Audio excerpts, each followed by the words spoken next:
So I've been playing 1d4 ever since I had like a FIDE rating of like 1600 all the way up to like 2200, and I can tell you my reaction to when I see the King's Indian is completely different to when it was back then. I used to really be scared of this opening because whenever I faced it, it used to end up like this, where I was just completely getting battered on the king side over my head, and it became just a very unpleasant experience whenever I faced it. So in this video, I really want to show you guys something that really changed my perspective on this opening and my attitude when I faced it, and has resulted in quite a lot of quick wins, to be honest, just because a lot of black players, especially below 2000 as I've written here, are not very well equipped to sort of face this strategy, you could call it. And also for you guys who have watched some of my other videos, you'll know that I'm a big fan of the Catalan opening where you go for like G3 and a fianchetto, and definitely I like that against the King's Indian opening. But in this video I want to focus on this other approach where you go for E4,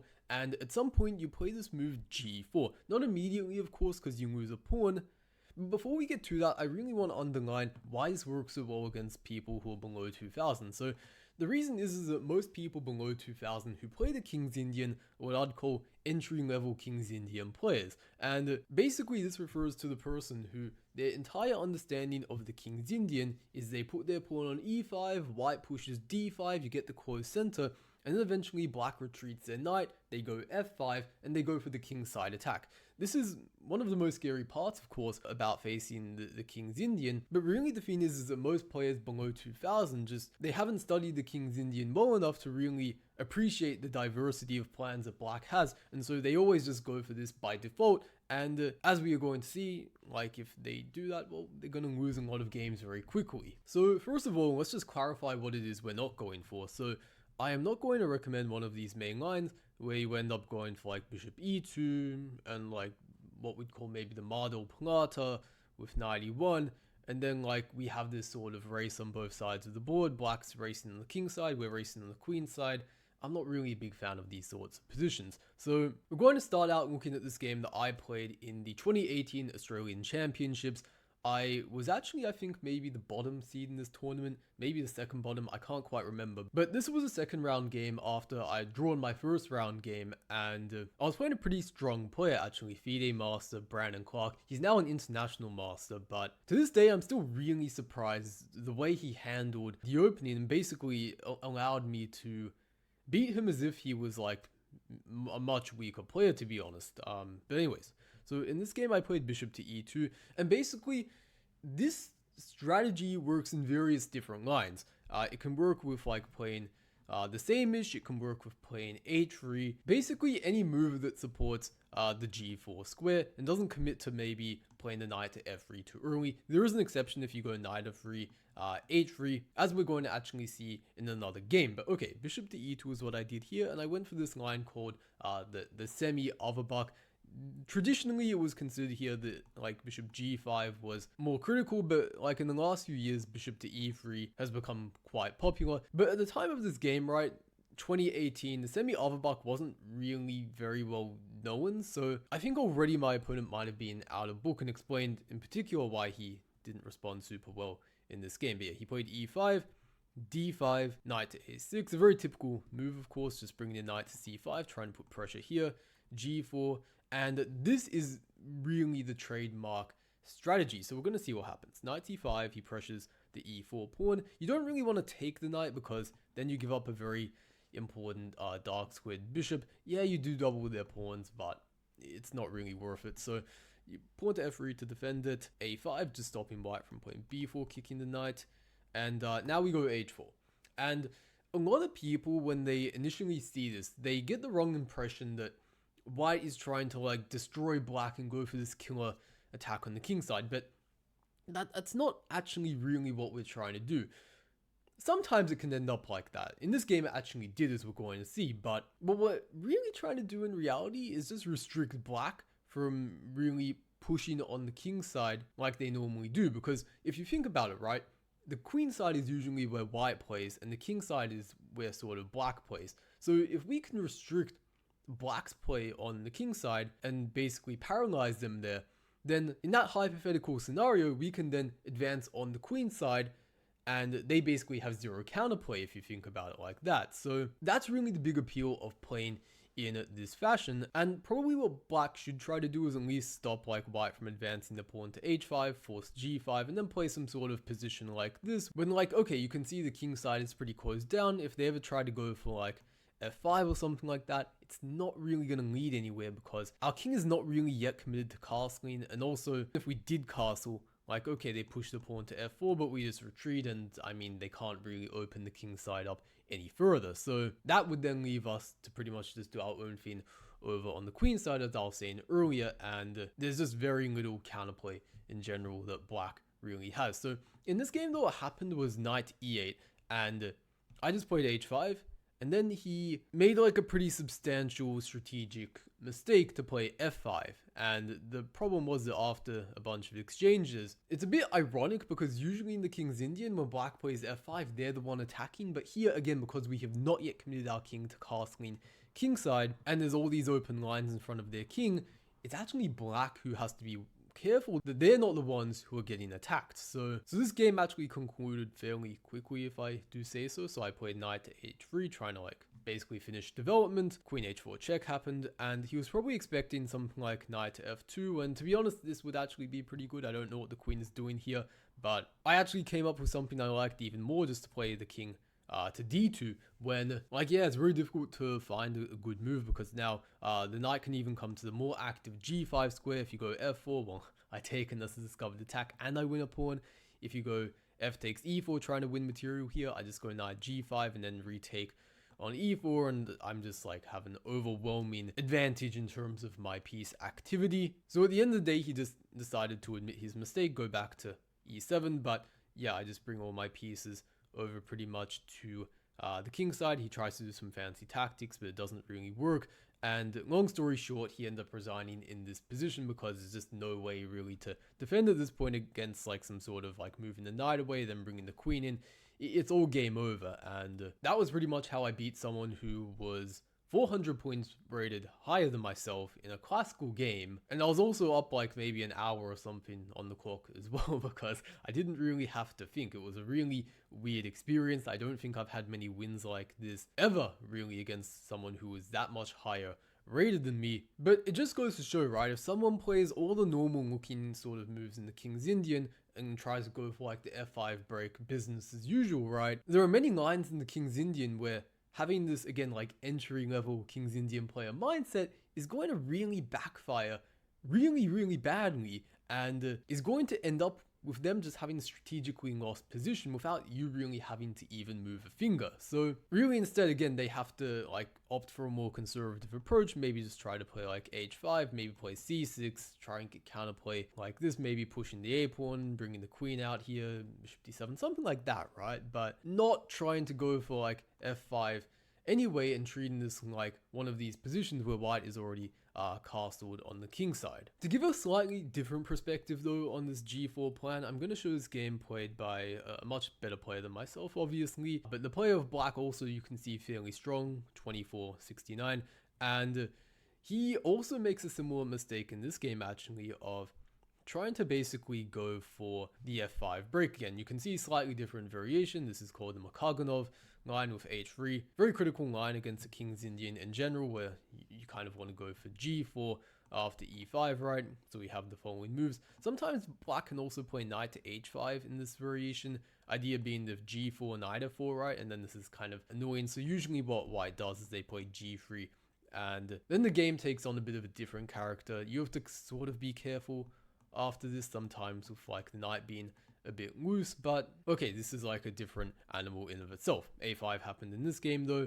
then putting the knight on c5. Again, you don't really want to take here, giving up the bishop. If you try to win a pawn, well, it doesn't really work because it's a very typical discovered attack. So knight to d2 defending this pawn, knight to e8, and again we see black trying to go for the f5 break, which in this game might work a little bit better if white just takes a bunch of times, because you can see here actually that like with threats such as knight d3 and maybe e4 opening the bishop up, black actually has a little bit more control over what's sort of going on. Additionally, there's only one open file, not two, so it's a bit more manageable in that sort of regard.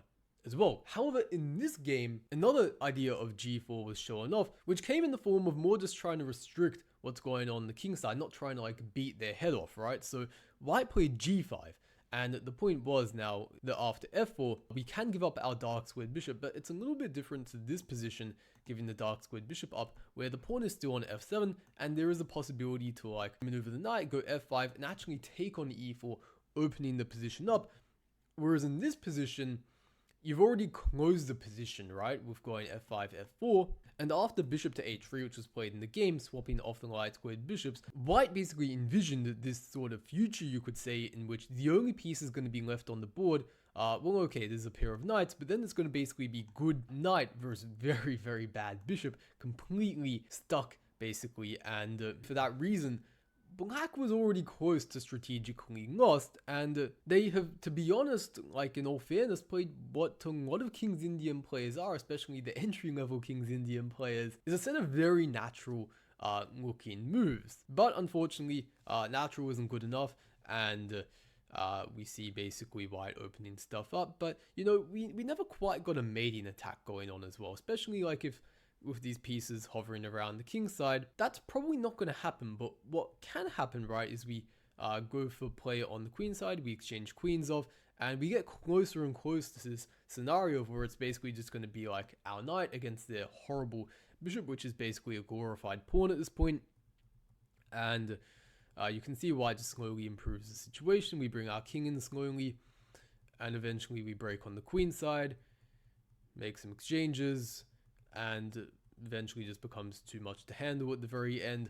Rook d7 is coming next. This is going to drop, and they just resigned because there was really nothing more that they could do to defend the position. So like in this scenario, what black should have done is, again, probably not try to go for knight e8, f5, instead try to maybe go for like c6, let's say, a4, queen a5, something like this, and try to get more counterplay on the queen side. And if they do this, to be honest, it's still a complicated game. It's not like we're just completely winning or something like that, because the King's Indian is not like a bad opening, right? It is, if black plays it correctly, something that still can provide a lot of chances, but under 2000 again, right? And this is somewhat arbitrary, but I'd say for most players, once they reach like above 2000, they start to like piece these things together, and they understand like, okay, I can't just always go f5 and kind of play on autopilot, right? I have to pay a little bit more attention to what white is doing. But for so many of you guys, like if you just try out one of these variations where you go for g4, like I promise you, there are going to be a lot of people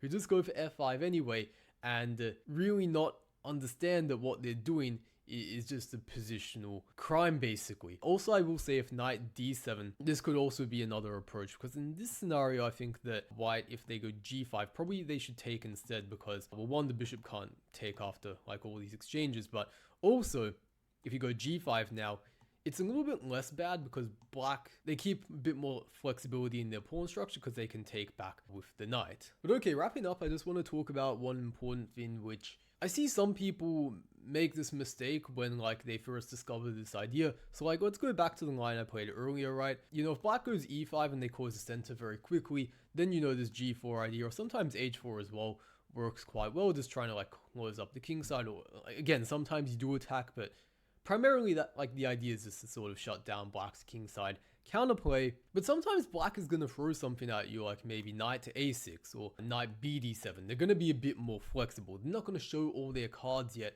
with what they're going to do. A lot of people, though, with white make a similar mistake of assuming that black is just going to go for like e5, and they're not really aware of black's other plans that they could go for, so they'll maybe go g4 anyway. And if black goes e5, which to be honest a lot of players will do, then d5, and okay, we're back to sort of normal. But the problem is they don't have to do that. They can, for example, let's say after g4 in this position goes c5, when after d5 you basically have a Benoni where like the move g4 is a little bit out of place. And I think in this particular position the issue is b5, when if you take for the knight, knight takes e4, hangs, and then like your position starts falling apart a little bit.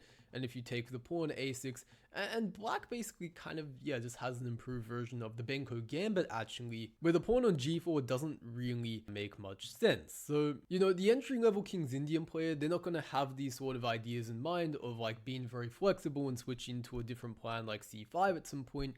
But stronger players, like, you know, they'll try to use these sorts of ideas and utilizing the true flexibility of the King's Indian to not just always go for e5, but sometimes play c5, go for more of like a Benoni, sometimes maybe even go into like a Benko. Sometimes I might even go for something like, you know, like a6 b5 or a6 c6 b5, right? But really just a rule of thumb in general is that in a lot of these lines where you go for g4 after black plays e5, the reason you can do that is because the center is closed, right? But when the center is still fluid, there's a potential for it to open up. You don't want to stretch your hand too far and commit to a move like this, which if the center opened up, that would later turn into like some sort of drastic weakness, which it could indeed in the scenario of, let's say, g4, c5. Also with knight h5, there's a nice idea that black can play knight to h5 when black can afford to have this ugly pawn on h5 because they have a lot of counterplay on this diagonal. Of course, if you take, then c takes d4 is going to fork these pieces. If you try taking and then going, let's say queen takes h5, then there's going to be like knight d3 check, for example, and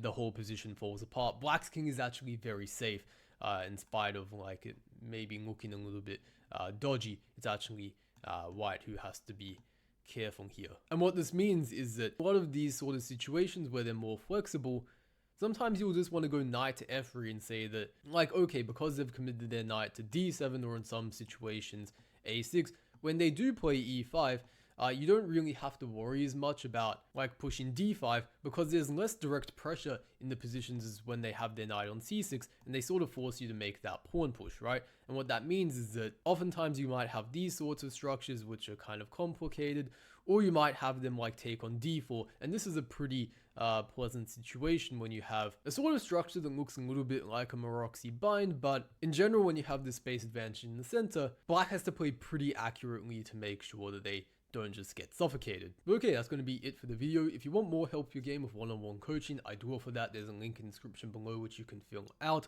For the rest of you though, hope you enjoyed the video. Please leave a like, subscribe on the video if you're not already, and I will see you until next time.